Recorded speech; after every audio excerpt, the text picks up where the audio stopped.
Welcome to our tub. Come on in. It's warm inside, and there's always room for more. This podcast contains adult material and is intended for mature audiences only. If you're under 18, grab your rubber ducky and find another tub. This one's not for you. Hello and welcome back in the tub for episode 197. I'm Mr. Berg. And I'm Mrs. Berg. And this week, well, again, we are joined by a special guest for a full-length conversation. So we got our little intro here, and we're pretty much going to go right into that conversation. She is a great friend, as you hear in the intro. Really become good friends with her over the years at Exotica. Great person, and this is really the first time we've gotten her into the tub. She's joined us at Exotica, and we have fun talking, and she's been on those segments, but never really kind of said, hey, we need to, well, we actually did. We had said, yeah, we got to get you on the show, and it was one of those, we finally had the opportunity, so we do want to thank Brian Gross for kind of coordinating this as well and helped with that. So we're going to have that. And I think as we continue to approach episode 200, next week we'll do a little rundown of Exotica DC, which will be the following weekend, December 5th, 6th, and 7th. It is the final go-around, the last hurrah, if you want to put it that way, in Chantilly, Virginia, as they sold part of the convention center or all of the convention center to build an IKEA. So no more porn and lifestyle convention, just a maze of Swedish furniture and Swedish meatballs. And one of those stores, if you're not familiar with an IKEA, I mean, me personally, I could spend a fucking fortune of money in that place buying dumb shit that there's no room for in the house. So again, this will be the last round here. We're anxiously awaiting the new location. Yeah. They do have one, but I know they've kept it under wraps. There's a couple kind of thoughts out there, but until they make that announcement, it'll be a secret. So, but with that, I think it's time to hop into the tub with our special guest this week, the beautiful, everyday mom, teacher turned porn star, the Miss... the lovely Miss Victoria. You got a switch, isn't in the hot tub. Don't making the water all fucking gross. You got a switch, isn't in the hot tub. I don't know what this doing in this blue shot. Not fight, I rage. Put your students away. All right, welcome back in the tub for episode 197. As we had shared, we're joined by an extremely special guest this evening for this episode. Our next guest is, over the years, we've watched her career grow, and we've watched our friendship grow. Love spending time with her at conventions. If you go back through our Exotica episodes, she is a regular.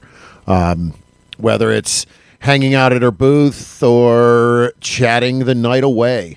It's great, again, to see this friend of ours go from your mom next door and the school teacher to porn beauty.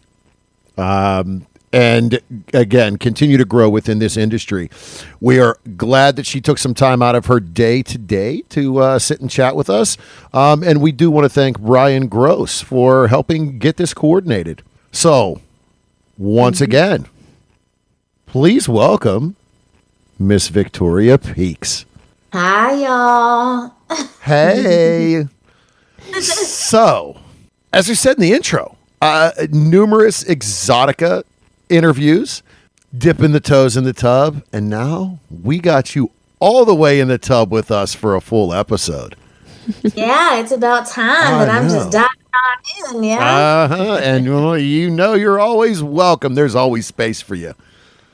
Oh. So For those who may have missed those short interviews or are just tuning in, before we get started and as we get comfortable, can you let everyone know where can they find you online and on social media? Well, you can find anywhere to find me on my website, victoriapeaks.net. You can go there and you can find pretty much everything about me and all updated social medias, because I can tell you social media right now, but tomorrow it's probably going to be different. So you can always stay up to date on social medias on victoriapeaks.net. Perfect. Simple and easy. And yeah, you're absolutely right. It's, here today, gone tomorrow, no matter what platform it is. You're just like, oh, come on. Another one bites the dust. That's what I said. Exactly. And it's so hard because you never know.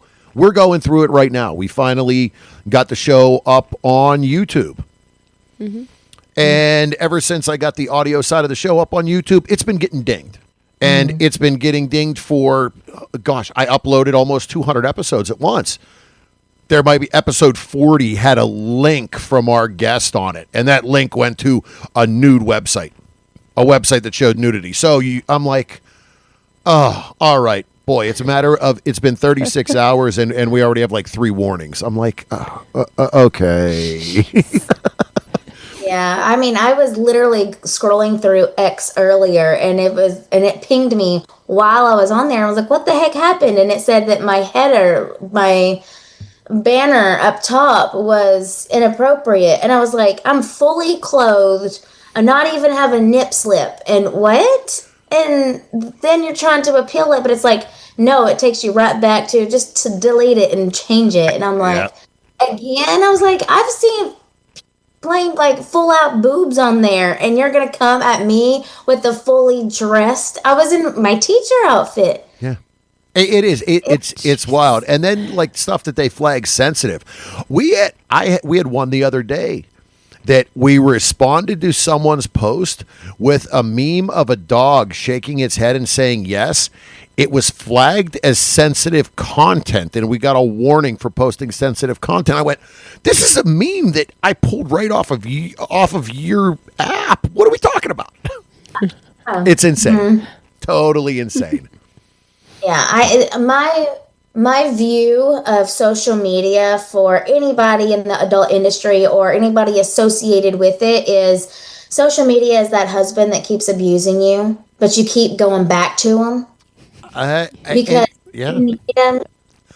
what it is. You're absolutely right. Yeah.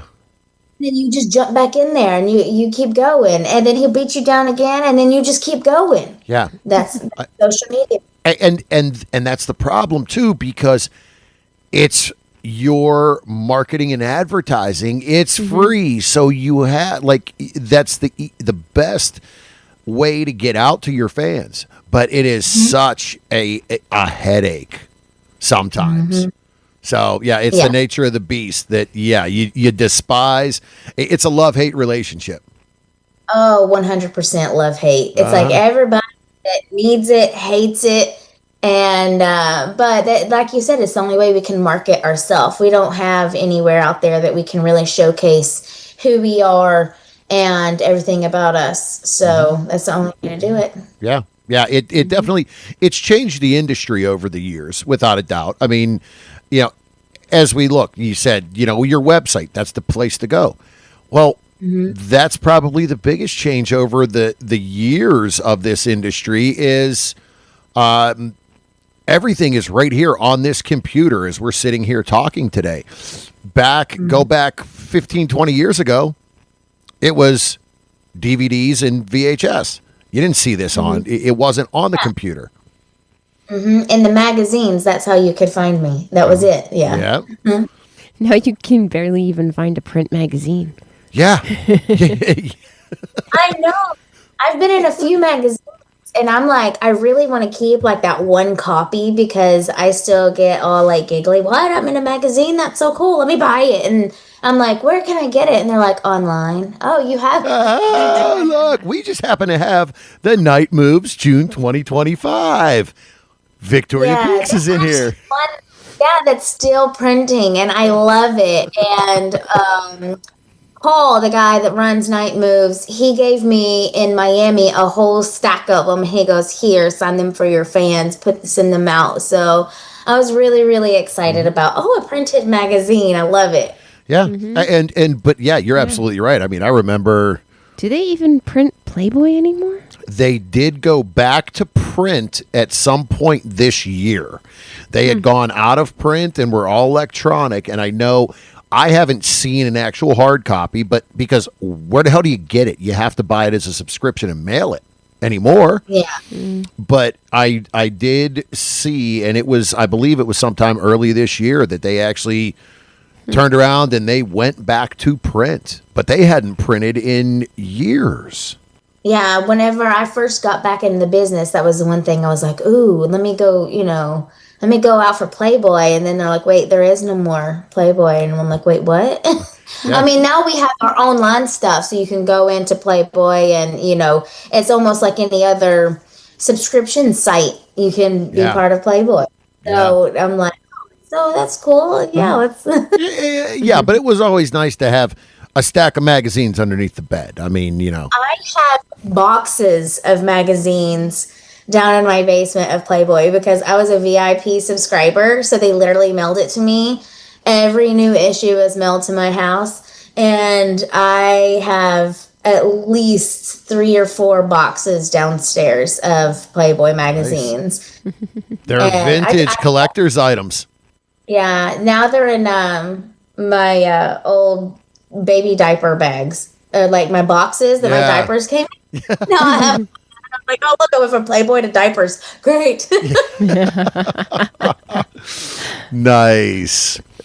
So, as you had just talked about getting back into the industry, so for listeners that may not be familiar with you, so what has your journey looked like in this industry? At what point did you say, as being a teacher, and you share that openly, hey, you were a school teacher back in the, in a professional career. And so what drove you to say one day, guess what? This is what I want to do. It's funny because Playboy did have a big role in that. In college, I was very I was sexual, okay? I loved sex. I loved everything about it. I didn't care, I just loved experimenting and things in college. And but I was, a country bumpkin. I did what I was supposed to. I went to college. I got a degree. I got married. I had babies. I did what I was supposed to. And it's funny because I actually got pregnant with my first child before I finished college. So as I am finishing my degree, I'm raising a child. And I'm stay at home, going to school, stay at home with this baby. And so what happened was whenever I graduated college and I started popping out more kids, that's when I was like, okay, well, let me go find a job. And now I need a career. Neither one of my degrees, I have 2 degrees, neither one of them's in education. Never did I ever say, oh, I want to be a teacher when I grow up. Never. That's something we did not know about you. We thought you had, yeah. No, it was never in my plans at all. Okay. And when my 2 degrees, one is in mass communications and one is in mathematical sciences. And I've done some mathematician work, and I love math. Math is my passion. Math is my love. Like mathematical sciences, I can sit down and talk differential equations all day. Like I love it, big fat nerd, right? So when I started looking for a job, I wanted to be on the same schedule as my kids because at this point I was a stay-at-home mom. Mm-hmm. And so that's when I started substitute teaching. All right. And as I am substitute teaching, I ended up going like day by day, but I was really, really good at classroom management. And the more I was in there, the more I'm not at like the best of school. And I'm not saying it's a bad school that I was at. It was, there's a lot of structure issues. There's, how kids can be crazy. I I was at the middle school and high school level at first. So, everybody's wrong and they're the only ones right. Attitude was bad. And now, things are handled differently now than they were back when I was in school. Oh, without a doubt. Yeah. Yeah. Children's behavior was bad at this school. They literally ran teachers off crying. And they would quit in the middle of the day. There was an instance where one teacher had the students turn the light switch off in the room and start throwing glue sticks at her. And that's, what I was walking into as a sub. And you know how subs are too. Subs don't matter because nobody's doing anything. It's a sub. It's a free day, right? So I actually started long-term subbing with these teachers that ran out kind of in the middle of the semester because they couldn't handle the students anymore. Yeah. And they would come in and I just controlled them. I was able to work with them and reflect to them and respect them in a way that they listened and respected to me. So I was really, really good at classroom management. And so as I was long-term subbing, I taught everything from English, health and PE, biology, anatomy. I taught in every department, English 10, English 9. I taught all those to a point where I'm like, maybe this is something. The school came to me and was like, I would love for you to get a provisional license so we can hire you as a full-time teacher. And so that's where I was just really, really good at it. And it was a job, and that's what I was supposed to do. So I got my provisional license, and I taught for 3 years. And my provisional license is a temporary license. Yeah, it is like the back door. I didn't have an education degree, but since I had mathematical science and science and math teachers were really hard to come by, they started this provisional license. So I got it. And what happens is they're like, okay, you have this degree. In order for you to get a full teaching license, you have to finish this, this, and this. And, it was just take a test and take a few online classes and you're done. Yeah. So I did that and I got my full teaching license and I just got hired full-time finally in the math department where my heart was. And I just taught math. I mean, I was one of the only teachers that had 100% pass rate on their end of the year testing with regular ed and special ed kids. Like I wasn't teaching just these honors kids. Like I had children that hadn't passed a math SOL in their life. And they would come and pass my Algebra 1 SOL because I was able to relate and talk to these kids and teach them. I feel like I mommed them more than I taught them, which is...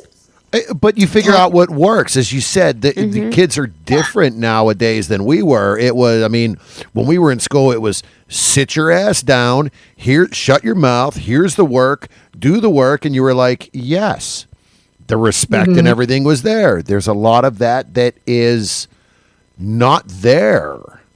Yeah. Or it's hard to come by all the time nowadays. And before, I felt like kids had more parenting at home. Now parents have to be at work all the time. So the only, adult interactions that they have is at school. And they're taught, different things. And if teachers aren't consistent or they're going from this teacher to that teacher, and then administration keeps changing. Like if your principal changes every year that you're in there, rules are changing. So, it's really, really hard as a child to not act out. Whenever, it's the lack of structure, like you said. There isn't that full life structure because, again, when we grew up, I went to school, came home, you sat, you had dinner as a family, you sat, you did your homework, you went to sports practice, that was it. And now, I coached soccer for years, and it was like I'd see a parent drop a kid off and leave and come back. The kid would jump in the car, and they'd hand him a bag of McDonald's, and they'd go home, and they'd go to bed. And there was never any structure.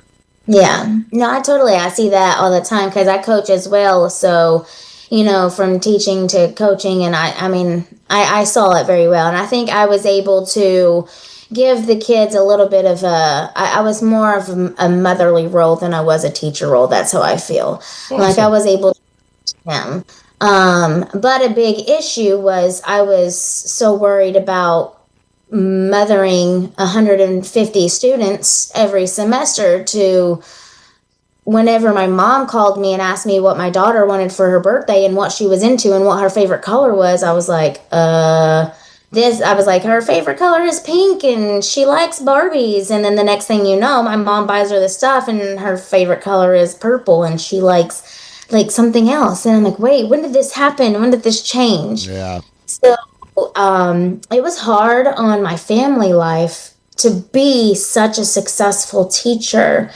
I neglected my role at home. And a lot of people don't know this, but I got really sick. Really, really bad sick right before COVID hit. I had my first surgery on this in 2019. And then everything shut down in 2020. So I was actually not fighting with the school, but trying to figure out how I could get through this illness by taking days off, because it was almost impossible for me to get a day off. Impossible. And we were trying to figure things out whenever COVID shut down. And when COVID shut down, it helped me out because I was just teaching from home at that point. Yeah. So I taught all through COVID, all through the shutdown and everything I was teaching. But, you know, getting sick and then realizing that I'm neglecting my home life and life is too short to be wrapped up in work. That's all I did. And I loved teaching the students. The students were the problem. There's so much politics and administration problems that we have in our education system today that I just couldn't handle it anymore. And when during COVID, our HR that's been there for as long as I was there, she retired. And this new guy came in that didn't know anybody from Adam. So whenever COVID opened up, when everything opened up after COVID and we're all going back into the classroom, I still had some health issues and I wasn't able to take the shot and all this stuff. So I had a few doctors on the phone with my HR, but everybody was trying to stay at home at that point because nobody wanted to go back. Uh-huh. And so he didn't know anybody and everybody was coming at him saying, oh, I'm at high risk, I can't go back in. So he just made a very stern, you either come back in or you turn in your computer. And he wasn't letting up for me at all. I think he regrets it now that once I left, so did all my SOL scores. But that was pretty much whenever he gave me that option, I was like, okay, here's my computer, cleaned out my classroom the very next weekend. And it was probably the best decision that I've ever made in my life. Like the just burden that was lifted off my shoulders when I quit teaching was like night and day. But it's about you. Yeah.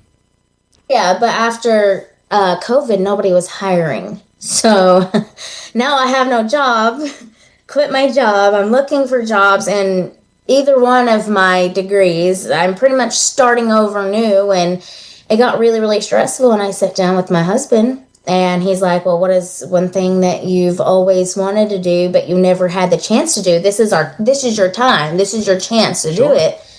And I was like, well, it was kind of like a joke, but no, I was like, oh, I've always wanted to be in Playboy magazine. And so, oh, really? Well, what if? And so we just started, we had been dabbling in, okay, me and my husband were swingers before we were married. Like I said, I was really, really wild in college. So just having our swinger life, I was used to being in front of a camera. We did our private stuff in front of cameras all the time. And so that's whenever I learned from a cop, actually. It was a police officer that told me about OnlyFans. And they're like, make your own Playboy magazine. And that's what I did. I started an OnlyFans, and the more I advertised OnlyFans on our lovely social media, the more people started recognizing me, and I finally got my first shoot, and that's how I found out about Exotica. And I went to Exotica. The DC was one of my first DC exotic. Well, it was Exoticas period, and I just went as like a bystander, just kind of go see what it was about. Yep. I just started my OnlyFans, trying to learn how things are going, and then after that, it was history. After that, I never left Exotica again. I've been there ever since. Yeah. Not one. Now, after that, I got started getting my own booth, and meeting some great people, and now before I had nobody, and I'm sitting here like, hey, I'm over here, Victoria, and now I have a line of people. So yeah, it really showed my growth there. So that's pretty much, I was not miserable teaching, but it was never really the plan. It just kind of fell on my feet. And then after I quit teaching, it was one of those, well, what is one thing you always wanted to do? And this is my calling. This is what I was meant to be. Yeah. And again, I mean, you do something for you, and when you took a job as teaching, it was, hey, this is what I got to do now for for the income and for the family. But then, yeah, exactly like you said, we're here for a short time. Go out and do what you enjoy, and you essentially in that short time. I mean, we're talking 4 years, right, at this point. Yeah, I just hit my 4-year mark in the industry. And where you're at now with the studios you're filming for, what you're doing on your own, what you've grown the brand to be, is, I mean, you've won. Like, there's nowhere to go but to continue to go up in what you're in what you're doing. And as you said again, there was, every time we walked past your booth at Exotica, there's always fans there. There's a lot to be said about your drive and your want and your will and what you're doing to have that, to be at that point in this industry that is tough. Yeah, it is tough, and it's tough to give everybody your individual attention, and it's very cutthroat out there.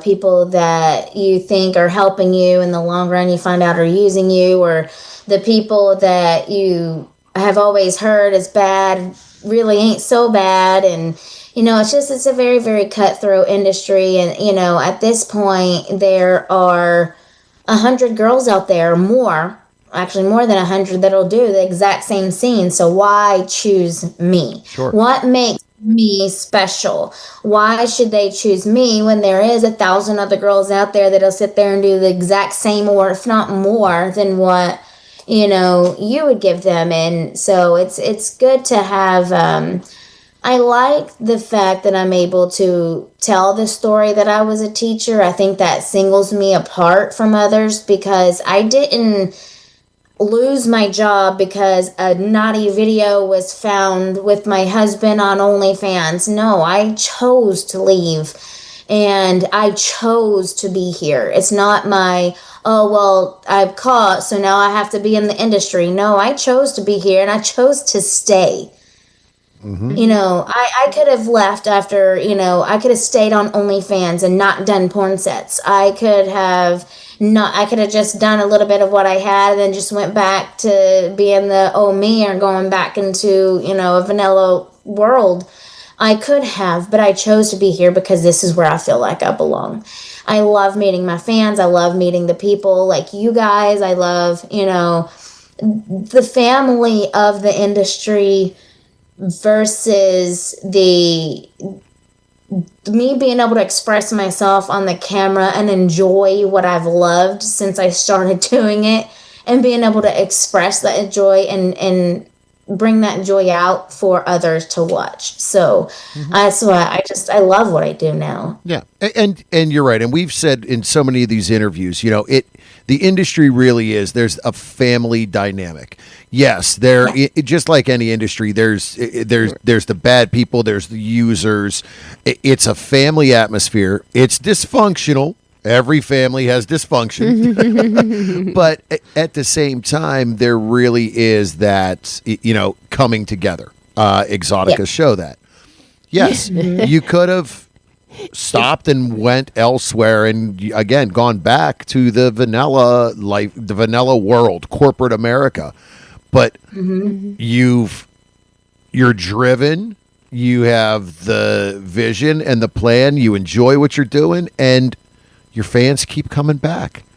So from the It's every so from the OnlyFans world, when you started that OnlyFans, what was that progression? Did you envision just kind of, hey, I'm just going to do like some solo in front of the camera, even in your OnlyFans now, you know, and we know some of that. Like, is there scripts? Is there storylines? Is there plots for people that aren't familiar with that? So when I started my OnlyFans, I literally started it as like my own Playboy magazine. It was just photos, and I was posting photos daily, like 3 or 4 photos a day, if not more. And I was putting so much time and energy in taking these photos and posting these photos and really doing, putting so much focus into this OnlyFans. And then as I'm advertising and I have like 1 or 2 fans, and I would do so much. And so they started asking for more videos, and I was like, okay, well, I have some private videos. And so I just got the permission, and I started posting those from like my swinger world and all this stuff. So I started posting a little bit of those, and then it just got, it developed more into, okay, how can I be more interactive? Because at this point, I've been on it for a couple of months. I might have 5 fans or 5 subscribers on here. It's not a big money maker at first. And then I'm getting very discouraged. Like, I'm putting all this time and energy, and it's not, you know, paying my bills at all. So it was one of those, like, I was getting very, very discouraged. My husband kept, you know, reassuring me, you're new, people don't know about you yet. So what I did was I started doing a live show on my OnlyFans where it was more playing with myself. It was called Winding Down with Victoria, and it was every Wednesday, and I sat with, you know, a glass of bourbon in my hand, and they started off with them asking me questions. And then I would like a question and answer, and then I would just play with myself. But then it turned more into, hey, come on in here and let's play together. So they would like tell me what to do and things they wanted me to do. So I just started going live every single Wednesday for like... Recording stopped. Oh. We're good. It's still recording on our end. I guess that's that was the AI on the other side. Yeah, so I started I did over 200 episodes. Oh, wow. Yeah, I did it for a long time. Like, and unless I was like deathly ill or it was like Christmas night, I was not missing my Wednesday. Awesome. And so I was like clockwork on there every Wednesday. But then it got to a point where my subscribers wouldn't show up to my live. And they would, so if you came to live, you watched it for free. And then after the live, I'd take the recording and I'd put it up, and you could get it for like $. So like the minimum price, I think, was like $2.99. So, but I had more people buying it for $3 the next day than it was, you know. Okay. But then the time was an issue. So I mass message, you know, why are you not coming? What could I do? And they're like, oh, change the time. Well, being a mother of 3, I can't really sit there and play with myself at, you know, 4 or 5 o'clock in the afternoon. No, yeah. So it got to a point. So now I just kind of started, instead of going live, I'll do solos, and then I'll post those solos every Wednesday. So now it's not a Winding Down a Victoria show. It's more just like, okay, well, you still get a chance to see me on your own time zone. And if people want to do a live one-on-one, I still do that. They just have to, we'll plan it out. Just message me on my OnlyFans and we'll plan it out and stuff like that. So it kind of just started as just pictures, and it worked its way through a lot of emotions. It went up, it went down, and this and that. So, and it's just like building any business.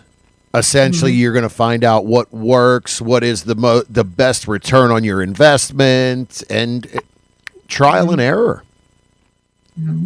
Yeah. But I produce my own my scenes. I do my own scenes. I still shoot with other people, but I do my own scenes and I do series. So I have like the Teacher's Lunch series. I have a Surprise by Husband series. I have the Cheating Wife series. I have all these series. It's really just scenes based on those. So all of I put out a new scene every Friday on my OnlyFans, and actually everything comes out on my website now.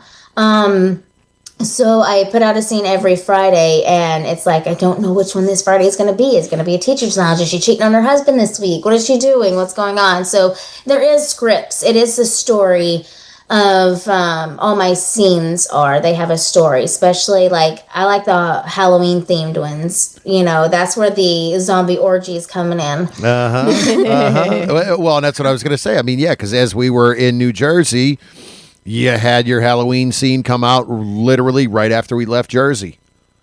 Yeah, it was showcased. If you came to Jersey, you were able to buy the scene in person, but it hadn't came out on the internet yet. Not until the week after is when it came out. So, and it was the ghost faced one. Yeah. Yeah, and that's so that kind of creative side. Did you ever imagine, like, was stuff like that in your head prior to this, or when you got into this said, hey, or has that been a progression to where you're like, yeah, I want to create my own scenes and storylines and different things? Well, I've always been like a horror fanatic, so yes, I've probably fantasized about fucking Freddy Krueger several times. I don't know. I mean, he comes at night. What do you expect from me, right? Yeah. I just happen to be laying in bed naked when he comes here, and I mean, hey, like, let's go. Magic fingers. Like, what is this? But I've been a writer. I've been a writer for a long time. I just write on my own. So I used to write like mathematically. I have things published in mathematical magazines. Oh, nice. From back in college when I was doing my math thing. So I've always been a writer of different things. So being in the industry with my scenes and being able to produce my own stories, I love being able to bring out my writing side. Like I've written several screenplays. I've written an entire movie, screenplay for a movie from beginning to end. It's going to be about an hour and 45-minute movie. Nice. Full feature film where it has a whole storyline, and there's, I think, 6 to 7 sex scenes in it. So full on old school porn. So that's something that Victoria Peaks Productions will be moving forward. I got a band do a whole soundtrack for it. So that's my next step. So I've been, producing these individual scenes, and that's like my next step. My goal is to go and produce these movies and do a full movie. Mm-hmm. That's awesome. And because even with that, as we keep saying about the progression, that's just the other step in in this whole process. And as you said, you have the ability to do this as well. To be able to produce all your own stuff, to have the filming, to have a place to be able to do it. That's awesome. Mm-hmm. I mean, there's a lot of things that I've done in my past that I've really been able to bring out into the sex world. One, being a writer, being able to write my own screenplays and not being told what I have to write or what I have to research, right? But I also, in college and in high school, I've always been an athlete, from track to cheer to gymnastics. And other than coaching, I was never able to be physical myself. I was just coaching. I was teaching them. But now I am going to start feature dancing. So I'm able to be physically active again on the pole, on the floor, and the chair. So that's something that's going to start in 2026 is I'm going to start feature dancing. You're going to see me on the stages at Exotica and at my booth. So a lot of who I discovered who I was back before I was teaching is coming back out now that I lost that person in that 10 years of teaching. I was just going through the motions. I was doing what I was supposed to. I was being a mom, being a wife, raising kids, being a school teacher, and I lost who I was. And now I get to bring that back out in the sex world. And there's nothing wrong with that, coming back out and essentially coming back out of your shell. You went back in the shell of the, as you said, country girl raised, and it was, this is what you do. And that is so much of the world, and that what we were programmed to do. You know, we talk about that within the lifestyle. You know, growing up, you're programmed that it is a monogamous relationship. You get married, you have kids, that's what you do. Being a swinger, that's not what any, I don't want to say what anybody was raised for, but like, it's just one of those, well, no, you're going to be your own person. So you did what you're, as you said, you're supposed to do. And you had that because, again, you had time to raise your children and be that mother for those 10 years. At the same time, now with what you're doing, you're still a mother. You haven't changed in that, because you're still there as they're still growing up, as they're still doing. I mean, we've had a lot of the talks off camera at shows and everything, just about family and about, like, they're still always going to be our kids, and we're still always going to raise them and do that. I'm actually a much better mother and wife now than I was back when I was a teacher. I'm able to give them more of my time, more of my energy, more of my mental capacity than I was when I was teaching. When I got home, when I got home from teaching, I had to do paperwork. I had to do lesson planning. I had to do all this other stuff. So it put a wrench in my relationship with my husband. It put a wrench in my relationship with my kids. But now I'm running my own business. And I shoot my scenes, and it's been several times I can say that I've been on set shooting a porn scene, get in my car and drive directly to the ball field. Whether I'm coaching or watching my kids, I have been able to be right there with them. I've not missed a ball game, not missed a practice. Unless I'm out of town, I'm 100% there. Sure. And I can, when I'm on set, I can turn, or working, whether I'm in front of the computer or on set, and it's time for my family, I can turn off work and I can go to my family and I can be what my family needs me to be. And then I can wake up in the morning and I can work again. There is, like, I'm actually a much better soul now that I don't have that stress that I had before. And that, with what you just said there, so when we have these conversations and these interviews, we always like to discuss mental health, because that is such a big stigma within the industry. Well, even without asking the question, it seems like you definitely have that controlled, because you said you can shut off the Victoria switch and you go right to your family. And you have that, and that's there, and you're able to mentally break from the industry.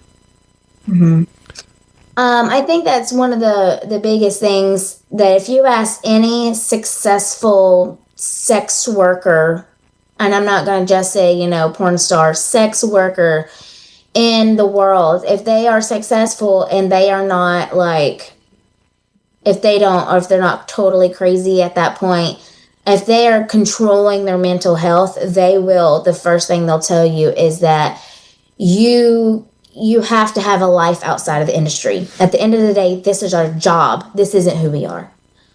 Yes, we are able to be ourselves at our job. We're able to bring and be ourselves and bring ourselves out. But at the end of the day, it is your job. You still have to be you. You still have to be that mom, that wife, that girlfriend, that boyfriend, that whatever. You still have to be you and who you are outside of the job and inside of the job. And that's where a lot of people, their whole life is consumed in the industry. And that's where the mental health hurts. I'm so worried about not making money for this. Well, when it's work time, let's discuss what we can do to make more money. But at the end of the day, it's time to clock out. Now let's go have dinner. Let's go play ball. Let's go to a movie, something like that. You have to have something. You have to be able to switch it off, because at the end of the day, anybody that gets consumed in work, like teaching, I was consumed in my job. I never was not a teacher. And I was the most unhealthy, the most unhappy, miserable person, because I wasn't able to turn it off unless I was sleeping. Yeah. And yeah, that is big. Again, being able to get out of that persona of Victoria and go back to you. It's so important for everybody. So it's awesome. I can totally relate to where she was from the last job I was at. Yeah. Yeah. Mm-hmm. Yeah. You went through that as well. And right. Because that's exactly where I was. It was the only time I wasn't doing something for work or thinking about it. It was when I was sleeping. When you could finally fall asleep. And that was because it was constantly going. And it's 3 o'clock in the morning and she's still tossing and turning in bed and got to be up at 5 o'clock, 5:30 to get to school the next day.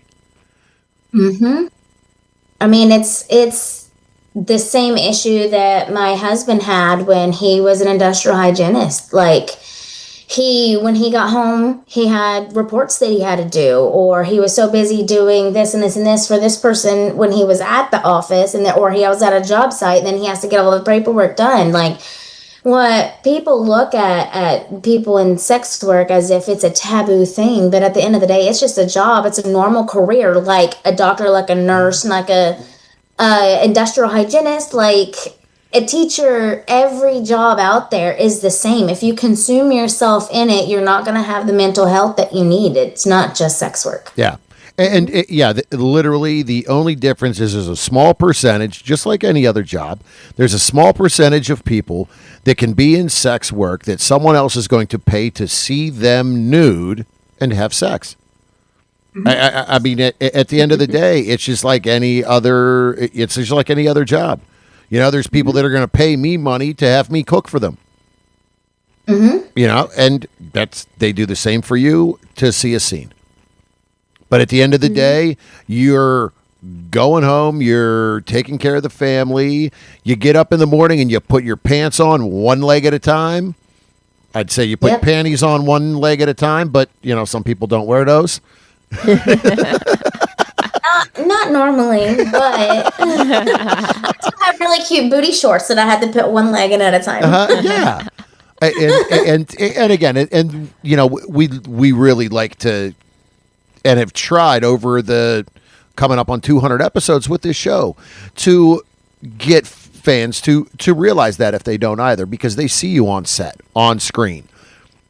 But outside of that, you know, that's just your job. That's the paycheck that's supporting yourself and the family. Yeah. Yeah, it is. So. It's a lot of people don't realize. Well, I mean, I had the same issue as a teacher. If I saw a student out like at Walmart's or at the Food Kitty and they're like, "Oh, look, what are you doing here?" And I'm like, "Shopping." And then they're like, "Aren't you at school?" Like, they think we live and breathe and sleep at the school and we don't leave because we're teachers and that's our job, right? Yeah, I got a cot in that back room. Like, yeah. Yeah, so, I mean, it's the same thing. They're like, "What? You have a life outside of porn? What, you don't fuck 24/7 a day in front of the camera?" Yeah, No, I don't. I need a little break. I like it when I do, but I need a little break too. Yeah. I got to sit and relax and have a cigar and a bourbon every so often. Give me a break. Honestly, if it wasn't so cold right now, I would totally be outside smoking a cigar with this bourbon. I had one after I was done. I finished up my workday at the cigar lounge because it got cold here, and with my surgeries in my arms, I haven't had a chance to wrap the back deck. I can't use the hot tub for over 6 weeks now. I'm just like, I'm losing my mind. What am I going to do? So, yeah. I wouldn't blame you if you were smoking a cigar and having a bourbon right now. Well, I'm having bourbon. It's too cold for the cigar, like you said. I'm gonna have the cigar lounge to hang out in to smoke my cigars until it starts warming up. Yeah, winter. We got a quick blast of winter here already. I'm wondering what DC is going to be like in a few weeks. Around here, I'm only about an hour and a half from DC, and we don't look like we have much of any other than cold. It doesn't look like we're gonna have any white. So we had snow flurries. 2 days this week? Yeah, we had a little bit of flurries, but like with where we are, literally, if you go an hour and a half north, they got snow. I had guys from my office that were just over the border in New York State earlier this week, and they had 10 inches of snow already.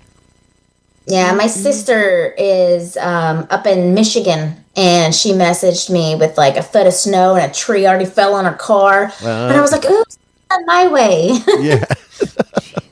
She's already got like a foot of snow up there. And I'm hearing on the weather app about people in the Midwest, I believe, are getting a whole lot of snow, really cold snow. Yeah, it's coming across. They're saying it's coming. So as we brought up DC,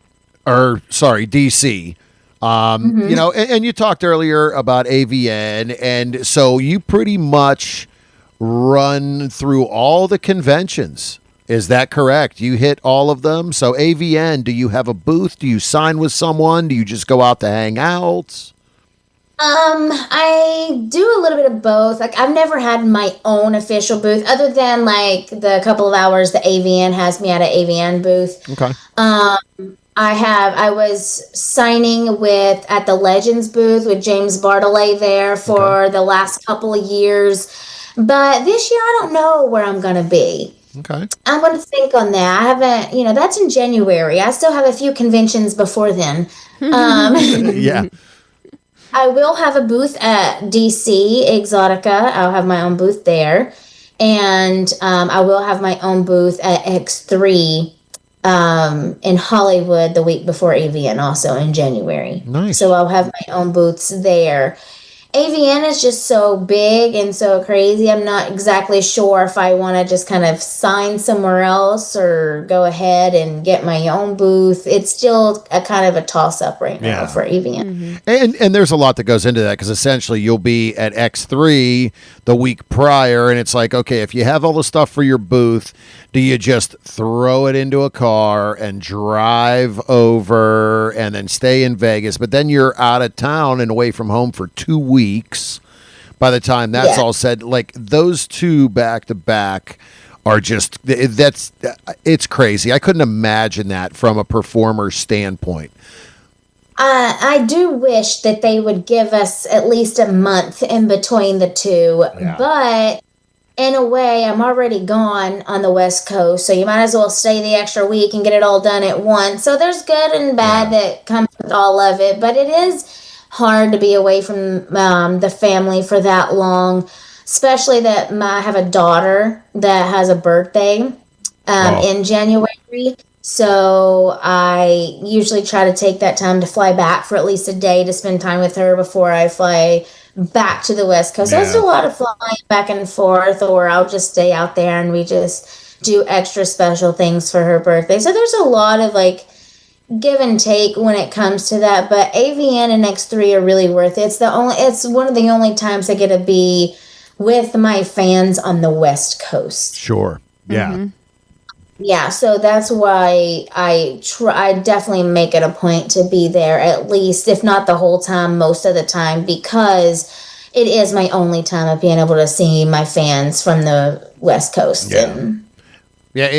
With all the Exoticas over on this side of the country, it is tough. And I know there's definitely a lot of conversation. I know they did announce this is the last year in D.C., and they're going to be looking for another location. I mean, a lot of what I heard is it's still going to be here on the East Coast. They're not going to try to go out west. So, but yeah, the AVN, I mean, this is, and we've kind of tossed it around. This, as of right now, we are planning on being at AVN this year.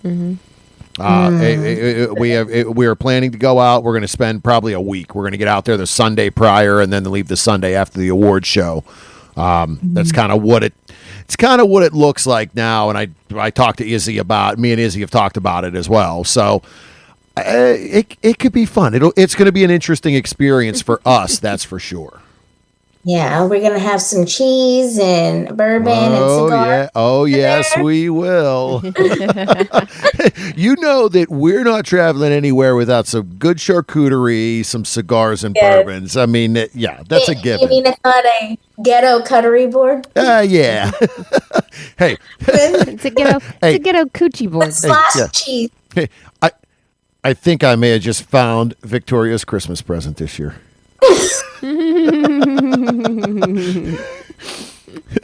So I tell you what, it's been a great conversation. We love just talking with you, and again, we learned stuff about you today that we didn't know.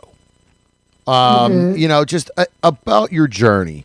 And, again, even though we spend so much time at these conventions and we've become such great friends, it's great to see you continue to grow and continue to succeed and be happy at what you're doing. Anybody that comes to your booth, they can feel that you want to be there. You enjoy being there. That is, it's a good time for you. So, we're so happy to see that. As we kind of wind down, what's the website where they can find all of your stuff at? VictoriaPeaks.net. Awesome. So we will let you get going for this evening. We may see you in DC. We will in DC. Not it. A lot of it depends on me medically. So I'm hoping they take these wires out of my chest and we can get out there. But we will definitely let you know, and then we will definitely see you in Vegas as well. Definitely, I'm excited. Yeah, that'll be a fun one. We could take over Vegas. Hanging out at the West Coast together. And I know some cool little restaurants and some, places off the beaten path as well for some good food and bourbons. Yeah, that's what I do. I'm going to be in LA next week. Do you have anywhere for me to go eat? In LA? No, I don't gosh, I haven't been to LA in probably 20 years. Yeah. It's probably been 20 years since I was out in LA. The X3 and the AVN nomination parties are out in Hollywood. I was going to say, yeah, I knew they were coming up. I didn't know that they were kind of close together in the same time, but I knew they were coming up in the next week or so. I totally think they do it on purpose. They're like, well, everybody's here for this show. Let's go ahead and have ours. So you're already here for this one. Let's go to that one. And again, like you said, that's actually not a bad thing if they're like back-to-back days and you're like, all right, cool. I can go out for 3 days or 4 days and knock both of them out and then see you later. Yeah. Awesome. Well, have a good evening, and we look forward to talking to you again soon. Can't wait. Bye. Bye.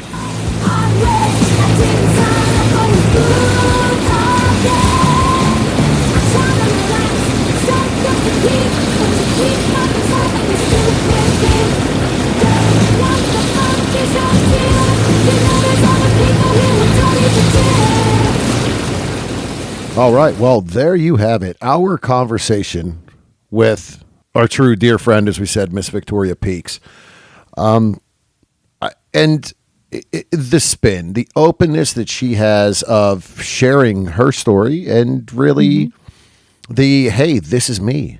I lived the stereotypical life and had an opportunity to do what I wanted. And I love doing it, and that's what I'm doing it. And pretty much, hey, I'm doing it for me. And that's life. That's what you do. So, again, we want to thank her. Just a fun conversation. I think, gosh, we still were on for an hour afterwards almost, just shooting the shit. Close. She will be in Exotica in a few weeks, as well as AVN and XBiz coming up in January. Or X3, sorry. Same thing, different name. Just like Twitter is now X. Yeah, exactly. It's still Twitter. Yeah. Rebranding. Okay. But again, it's Exotica's coming up at this point. Still up in the air if we'll be there. Really not sure, again, is everything that has been going on, myself health-wise and everything. So may or may not be able to make it there, but right now the plan still is that we will be in Las Vegas come January. So hope everybody has a great Turkey Day as we approach Thanksgiving here in the U.S. of A. Eat turkey, take a nap, watch football, drink some beer, and call it a day. Eat some more turkey. Yeah. Yep. Eat cold leftovers on a bun. Nothing better than the leftover Thanksgiving sandwich. Pile everything from the table onto a bun and go. Your Pittsburgher is coming out. That's it. Sandwich and everything on a bun. Yep. Throw it all on a bun. The Thanksgiving sandwich is one of the few, and it was a conversation on social media. Mayonnaise or salad dressing, Miracle Whip. Thanksgiving sandwich is one of those that it definitely is Miracle Whip. You got to have that little sweet tangy on it. Oh, in my opinion, you can keep them both. Yeah. I don't want either one. Yeah. But yeah, stack that sandwich up, finish it with some Miracle Whip to hold it together, and yeah, have that at halftime of the late football game. Wait, Miracle Whip and cranberry sauce? Yeah. That sandwich is turkey and sweet potatoes and cranberry sauce and stuffing, and slap a little Miracle Whip on that. Ooh, no. And that's about the only sandwich that doesn't get cheese. You don't need cheese on there. So Lorenzo, if you're listening, hey, there's something there's no cheese. Right up his alley. So again, with that, everybody have a great holiday, and we will catch you next week. Happy Turkey Day. Don't forget to follow us on our social medias. Berg Couple for Fun on Twitter and Instagram. The Bergs on Facebook and Reddit. OnlyFans. No. What's the OnlyFans? There's two of them. There are. Did you? Yeah, I remember that one. There's two of them. So there is ours. Is Berg Couple for Fun. But then, yes, Mrs. has her own. That's right. Oh. And that is Mrs. Berg. All right. So you can catch us there as well. You can hit us up on email, thebergs@inourtub.com. Right. Our website is inourtub.com. Catch us on Free Swap or Full. Yeah, full Free Swap. Full Swap Radio. See, you asked me if I remember my lines. Free for all swap. I mean, hey. On Full Swap Radio. Yes. Monday at 9 and Fridays at 1. And hey, keep an eye out on those social medias that's where our travel plans and the upcoming where we gonna be is gonna be. So, with that, remember to pay for your porn. Support all the wonderful, beautiful content creators and performers that we have on this show, that we know within the industry. Take care of yourself, mental health. Do what makes you keep ticking and being yourself. Remember to wrap it before you tap it. Lick it before you stick it. And until next time. We'll keep the lights on and the tub warm for you.